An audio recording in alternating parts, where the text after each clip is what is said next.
हीअ आकाशवाणी आहे।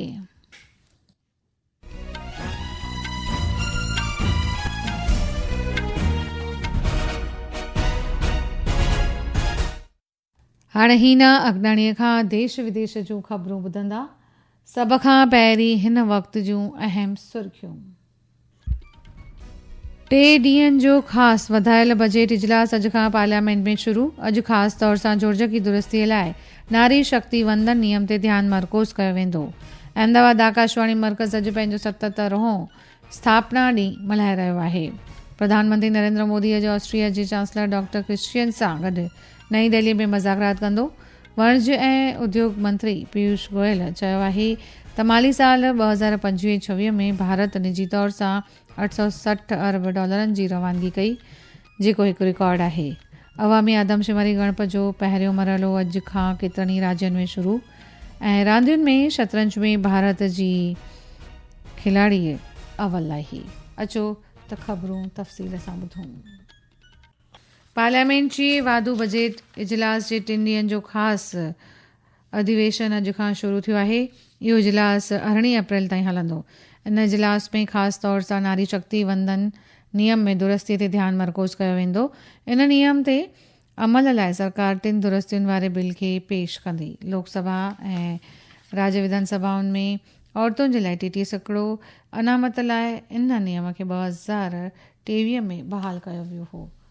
ही अहवाल संविधान में संशोधन करने के लिए बुलाई गई है ताकि परिसीमन प्रक्रिया पूरी होने के बाद 2029 के लोकसभा चुनाव में महिला आरक्षण अधिनियम को लागू किया जा सके। कुछ दिन पहले प्रधानमंत्री नरेंद्र मोदी ने भी लोकसभा और राज्यसभा के सदन के नेताओं को पत्र लिखकर सभी पार्टियों से इस विधेयक को सर्वसम्मति से पारित करने का आग्रह किया था। श्री मोदी ने इस बात पर बल दिया कि यह बेहद जरूरी है कि 2029 के लोकसभा चुनाव और विधानसभा चुनाव महिला आरक्षण के साथ कराए जाएं। भाजपा सुपर्णा सैकिया के साथ आनंद कुमार, आकाशवाणी समाचार, दिल्ली।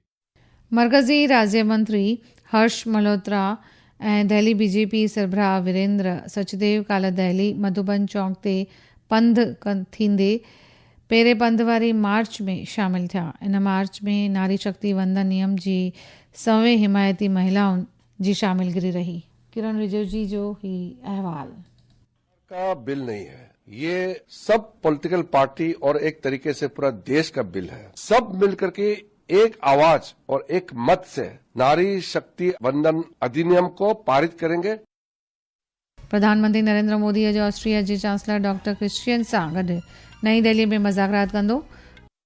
दोनों नेता बहुपक्षीय मंचों पर सहयोग सहित आपसी हित के क्षेत्रीय और वैश्विक मुद्दों पर विचार विमर्श करेंगे। सोशल मीडिया पोस्ट में विदेश मंत्री डॉक्टर सुब्रमण्यम जयशंकर ने विश्वास व्यक्त किया कि प्रधानमंत्री मोदी के साथ श्री स्टॉकर की चर्चा विभिन्न क्षेत्रों में सहयोग बढ़ाने के लिए नए रास्ते खोलेगी। चांसलर स्टॉकर के साथ उच्च स्तरीय प्रतिनिधिमंडल भी आया है, जिसमें अर्थव्यवस्था, ऊर्जा और पर्यटन मंत्री, वरिष्ठ अधिकारी और उद्योग जगत के प्रतिनिधि शामिल हैं। चांसलर स्टॉकर की ये भारत की पहली यात्रा है। भारत और ऑस्ट्रिया के बीच गर्मजोशी भरे, मैत्रीपूर्ण और बहुआयामी संबंध हैं। जुलाई 2024 में प्रधानमंत्री मोदी की ऑस्ट्रिया की सफल यात्रा ने दोनों देशों के बीच संबंधों को और प्रगाढ़ किया। अहमदाबाद आकाशवाणी मर्कज़ अॼु पंहिंजो 77हों स्थापना ॾींहुं मल्हाए रहियो आहे। 16 अप्रैल 1949 खां शुरू थींदड़ इहो सफ़र रेडियो ॿुधंदड़नि नाज़रीननि खे मुख़्तलिफ़ प्रोग्राम नशरियात करे मनोरंजन जा कार्यक्रम ॾेई रहियो आहे। हिन वक़्त जे मरकज़ी घरू ऐं नशरियाती मंत्री सरदार वल्लभ भाई पटेल जे पैगाम सां हिन सफ़र जी शुरूआत थी हुई। ही ख़बरूं तव्हां आकाशवाणीअ तां ॿुधी रहिया आहियो। वधीक ख़बरुनि जी तफ़सील लाइ तव्हां असांजे YouTube channel news air Gujarat ऐं असांजी वेबसाइट www.newsonair.gov.in ते वञी तफ़सीलूं हासिल करे सघो था। वाणिज्य ऐं उद्योग मंत्री पीयूष गोयल चयो आहे त माली साल 2025-26 में भारत जी ख़ानगी $860 अरब जी रवानगी थी आहे, जेको हिकु रिकॉर्ड आहे। सोशल मीडिया पोस्ट में हुन चयो त आलमी ललकारुनि खां पोइ बि इहा हासिलात मुल्क जे लचीलेपन ऐं आलमी वापार में फैलाव करण जी वधंदड़ ताक़त खे ॾेखारे थी। अवामी ॻणप जो पहिरियों तबक़ो अॼु खां केतिरनि ई राज्यनि में शुरू थी रहियो आहे। घरू महकमे मुताबिक़ इहा मुहिम कर्नाटक, गोवा, मिज़ोरम, सिक्किम, ओडिशा, अंडमान निकोबार ॿेटनि में समूह तोड़े लक्षद्वीप सां गॾु राष्ट्रीय राजधानीअ में नई दिल्ली छावणी बोर्ड में शुरू थी रही आहे। अचो त ॿुधो ही रिपोर्ट। 12 लाख परिवारों ने अपनी जानकारी ऑनलाइन जमा कराई है। ऐसे लोगों से अपनी सेल्फ एन्यूमरेशन आईडी संभाल कर रखने और फील्ड विजिट के दौरान गणकों को बताने का आग्रह किया गया है। जनगणना के लिए पहली बार डिजिटल उपकरणों का उपयोग किया जा रहा है। आंध्र प्रदेश, हरियाणा, चंडीगढ़, मध्य प्रदेश, छत्तीसगढ़ और अरुणाचल प्रदेश में आज से स्वगणना सुविधा शुरू की जा रही है। राज्य में 2 मई से 31 मई तक घर घर जाकर मकानों की गणना की जाएगी। ओलह बंगाल में विधानसभा चूंडुनि जे पहिरें तबके में 23 अप्रैल ते 152 चूंड खितनि में वोटिंग थींदी।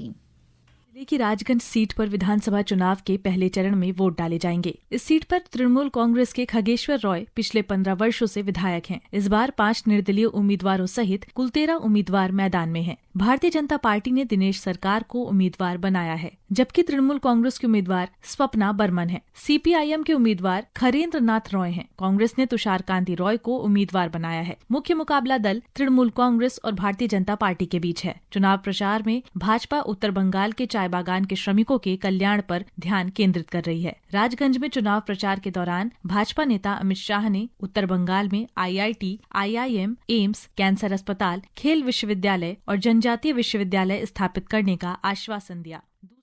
सदर साहिबा द्रौपदी मुर्मू अॼु महाराष्ट्र में वर्धा में आयल सरोसग्राम में आश्रम में वञी रही आहे। महात्मा गांधी 1936 खां 48 ताईं हिन आश्रम में रहिया।